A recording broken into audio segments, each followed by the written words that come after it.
Let me ask you something that nobody asks out loud enough. When did you last genuinely want sex? Not tolerated it, not agreed to it to keep the peace, not felt obligated, genuinely, spontaneously from the inside, wanted it. If that question landed somewhere tender, then this video is exactly for you. Here's something I need to say, and it surprises people. For some women, after 40, libido does not dip, it surges. It becomes more focused, more embodied, more theirs than it has ever been. Libido is not a single hormone. It is not a switch. It is a complex, context-dependent experience that involves your biology, your psychology, your relationship, your stress levels, your body image, your history, and the accumulated experience of what sex has meant in your life. When any part of that system changes, and in midlife, several parts change simultaneously, desire responds. Let's break down the main drivers. Both estrogen and testosterone, yes, women produce testosterone too, and it plays a direct role in desire, decline, and perimenopause. Estrogen affects vaginal tissue health, blood flow, and the physical experience of arousal. Testosterone affects the neurological drive for sex, the spontaneous wanting. When both decline, the physical experience of arousal can become muted, and the spontaneous desire that used to arrive unbidden can become less frequent or less urgent. This is biology. It is not personal, and it is not permanent with the right support. This is the piece of science that changes everything for most women, and almost nobody talks about it.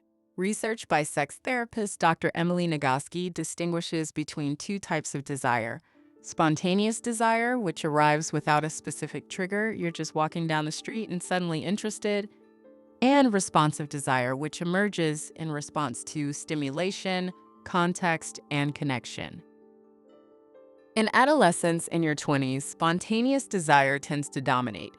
After 40, for many women, desire becomes more responsive in nature. It needs the right conditions to emerge. This is not a loss. It is a shift in mechanism. The desire is still there. It simply needs a different kind of invitation. Spontaneous desire says, I want this now. Responsive desire says, I want this once we start. Both are completely normal. The mistake is treating the second type as if it means desire has disappeared. Cortisol, your primary stress hormone, is one of the most powerful libido suppressants in existence. When cortisol is chronically elevated, your body deprioritizes reproduction. This is ancient biology. A body under threat redirects energy away from sex and toward survival. In midlife, when stress loads are often at their peak, careers, children, aging parents, financial pressure, body changes, cortisol stays chronically elevated. And desire pays the price. This is not a failure of your sexuality, it is your nervous system doing exactly what it was designed to do. The intervention is not trying harder to want sex. The intervention is reducing the cortisol load.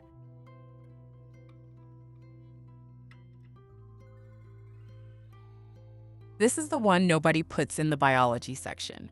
In your 40s, your relationship with your body is shifting. Your body looks different. It moves differently. The cultural messages you receive about bodies like yours, older, changing, less centered by mainstream media, can create a layer of disconnection from your own sensuality that is quiet, persistent, and rarely named. For some women, there is grief in this. For others, there is liberation, a shedding of the performance of sexuality, and a discovery of something more genuinely their own.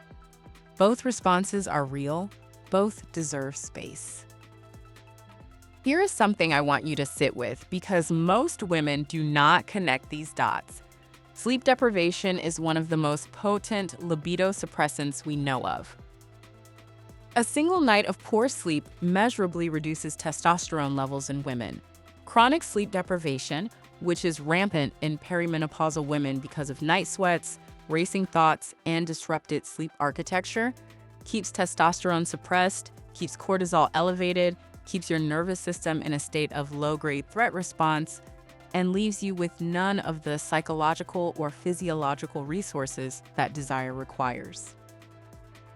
You cannot desire from a place of depletion. Desire requires resource. Sleep is the resource.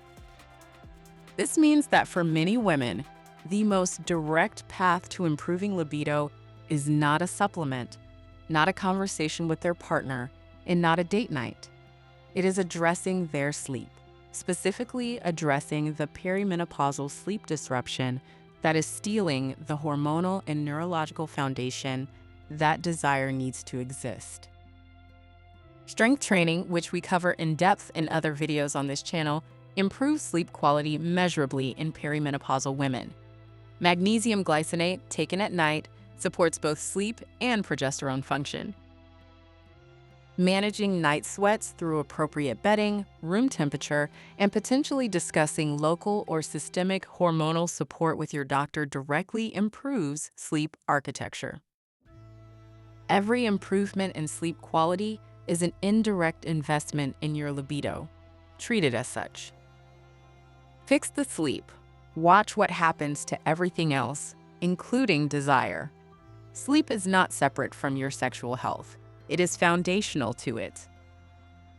If you are in a relationship, I want to spend a few minutes on the partner dynamic because desire does not exist in isolation, and the relational context around sex in midlife is one of the most important and least discussed dimensions of this whole picture. Here is what commonly happens. Your libido shifts, you do not initiate as often, your partner notices, and depending on your partner, may interpret this as rejection, disinterest, or something being wrong in the relationship. That interpretation, communicated through withdrawal, frustration, or pressure, however subtle, creates exactly the conditions most hostile to responsive desire.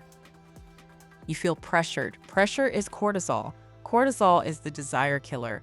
The cycle reinforces itself. Breaking that cycle requires a conversation that most couples have never had because we are not given the language for it. Tip 1. Name. What is happening with biology? Not blame. Your partner cannot support what they do not understand. The conversation is not, I don't want you anymore. It is, my body is going through hormonal changes that are affecting my libido, and I want us to navigate this together. That framing changes everything. It makes you collaborators, not adversaries. It takes the rejection narrative completely off the table. Tip 2, redefine what intimacy means right now. If sex has become associated with pressure, obligation, or pain, and for many women experiencing GSM symptoms it has, then the association itself becomes a barrier to desire. Deliberately separating physical intimacy from intercourse for a period can break that association. Touch without agenda. Presence without performance. This is not a consolation prize. For many couples, it becomes the foundation of a richer, intimate life than they had before. Tell your partner, I don't always arrive at desire first. Sometimes I need to begin before I know I want to. This is one of the most useful pieces of sexual self-knowledge a woman can share with a partner, and one of the most relieving things a partner can hear because it reframes "she doesn't want me" as she needs a different kind of beginning. The practical implication: prioritize extended, unhurried foreplay, not as a means to an end, but as the context in which responsive desire has space to emerge. For women, desire is frequently connected to the overall emotional quality of a relationship, the sense of being seen, appreciated, and supported. Resentment, accumulated emotional labor, and feeling unseen are among the most powerful libido suppressants in long-term relationships. This is not a complaint, it is physiology. The research is consistent. Women's desire is more context-dependent than men's, and that context includes what happens outside the bedroom as much as within it. Addressing those relational dynamics is not separate from addressing libido. It is addressing libido. I promised at the beginning of this video that we would talk about both sides of this, the dip and the surge. And I want to honor that promise. For a significant number of women, midlife brings not a decline in libido, but an intensification of it. Children are older or have left home. The weight of other people's needs has partially lifted. The exhausting performance of sexuality that many younger women engage in, the self-consciousness, the people-pleasing, the disconnection from their own pleasure begins to fall away. And what emerges, sometimes quietly and sometimes with considerable force, is a sexuality that is more genuinely theirs than anything they experienced before. This can feel disorienting, it can feel surprising, it can sometimes feel like it does not fit the narrative of what midlife women are supposed to want or experience. Let me say this clearly. It is normal, it is documented, and it is one of the least celebrated aspects of women's midlife experience.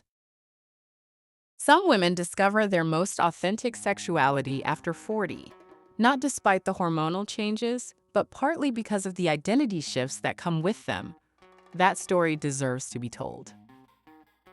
And whether desire is dipping or surging, the solo dimension matters. Your relationship with your own body, your own pleasure, and your own desire is the foundation of your sexual health, regardless of your relationship status. Solo sexual activity maintains vaginal blood flow, supports tissue health, and keeps your nervous system's pleasure pathways active and responsive. It is not a substitute for intimacy. It is a dimension of self-care that women are rarely given permission to prioritize. Consider this your permission. Let me bring all of this together into a concrete, practical toolkit. These are the most evidence-supported interventions for libido health in midlife women. First, address your sleep aggressively. Magnesium glycinate 200 to 400 milligrams at night. A cool, dark sleeping environment. A consistent bedtime. If night sweats are disrupting sleep, discuss this specifically with your doctor as a medical issue because it is one. Every improvement in sleep quality is a direct investment in your hormonal health and your desire. Second, strength train. Resistance training raises testosterone naturally, reduces cortisol over time, improves body image and physical confidence, and supports the sleep quality we just discussed. 3 sessions per week. This is not supplementary to your libido health. It is central to it. Third, reduce the cortisol load deliberately. This means different things for some women. For some, it means redistributing labor, saying no to things, asking for help, letting standards slip in areas that do not matter. For some, it means a daily 10-minute mindfulness or breathwork practice. For some, it means a serious conversation about what is unsustainable in their current life. Cortisol and desire cannot coexist at high levels. One will win. Choose which one by managing the other. Fourth, talk to your doctor about testosterone. Low-dose testosterone therapy for women is one of the most underutilized and under-discussed interventions in women's hormonal health. It is not widely prescribed, partly because of residual stigma, partly because of limited research funding in women's sexual health. But the evidence for its effect on libido in menopausal women is solid. If you are experiencing significantly reduced desire and other interventions are not moving the needle, ask your doctor specifically about testosterone. By name. As a question, not an apology. Fifth, invest in your sensory environment. Desire is not just neurochemical, it is contextual. Warmth, privacy, comfort, beauty, time without interruption. For many women in midlife, creating the conditions for desire means actively carving out time and space where pleasure is the only agenda on the table. This is not indulgence, this is maintenance.